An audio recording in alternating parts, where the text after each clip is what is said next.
Few figures in history conjure the same dread as Blackbeard, born Edward Teach.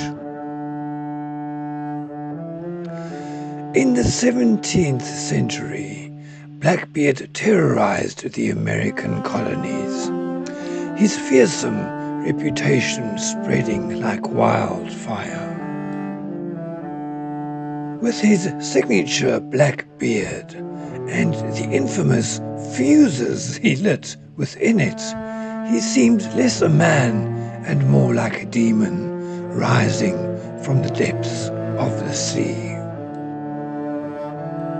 To capture this drama, I will paint a broad silhouette of Blackbeard's ship against the golden light of the setting sun.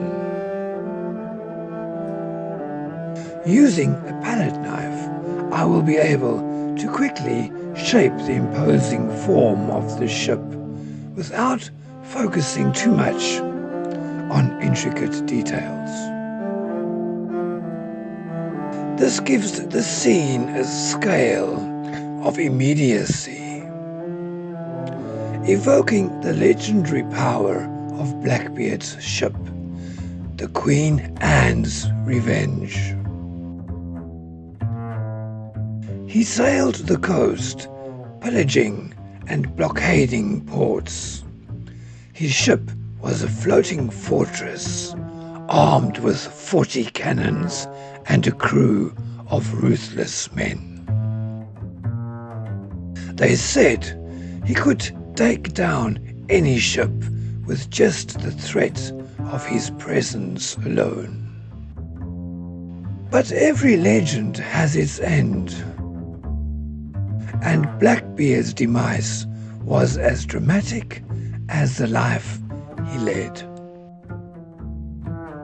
I'm focusing on the golden sky and shimmering reflections of the silver water. Using the edge of the palette knife, I drag the paint across the surface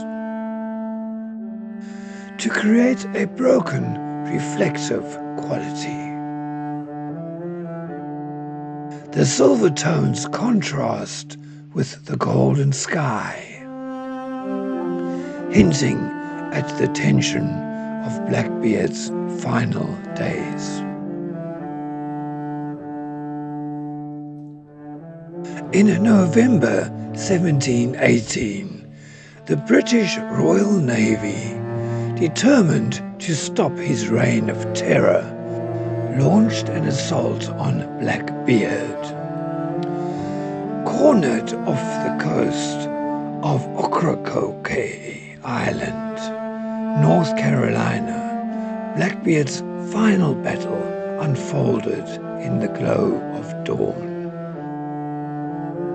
The British Lieutenant Robert Maynard led the attack. It was a fierce confrontation, as Blackbeard boarded Maynard's ship and engaged in a brutal hand-to-hand combat.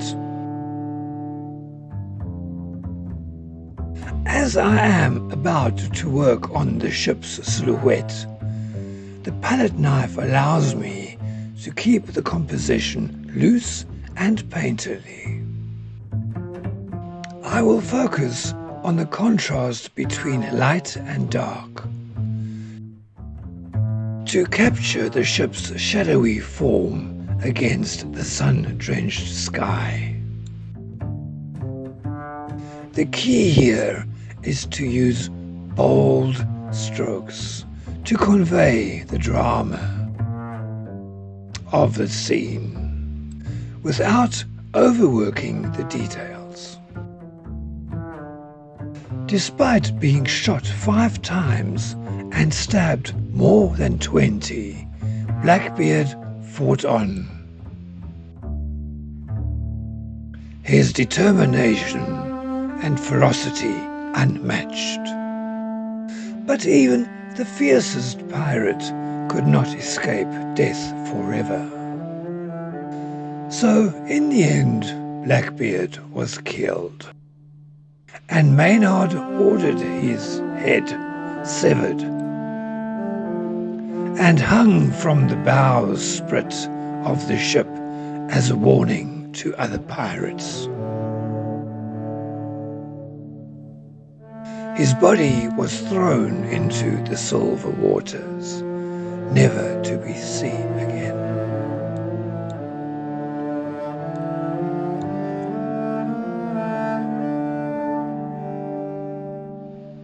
Or so it seems. I will be adding more texture to the water, using swift, jagged strokes with the palette knife to suggest the chaos of the battle and churning waves beneath the ships.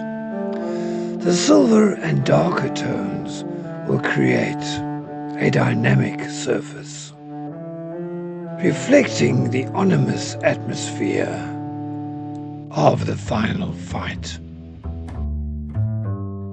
Blackbeard's headless body was said to have swum around Maynard's ship 3 times before sinking into the depths as a final act of defiance.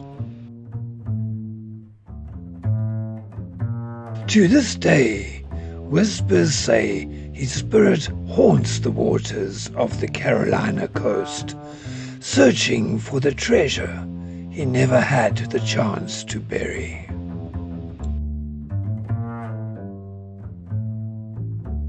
At this stage, I'm building up various textures and colors across the painting, creating a tense, almost unworldly atmosphere that matches the tension of Blackbeard's story.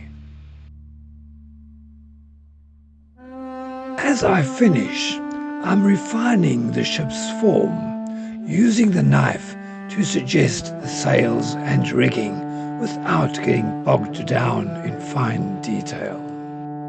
Though his life ended in blood and betrayal, Blackbeard's legacy has only grown in the centuries since.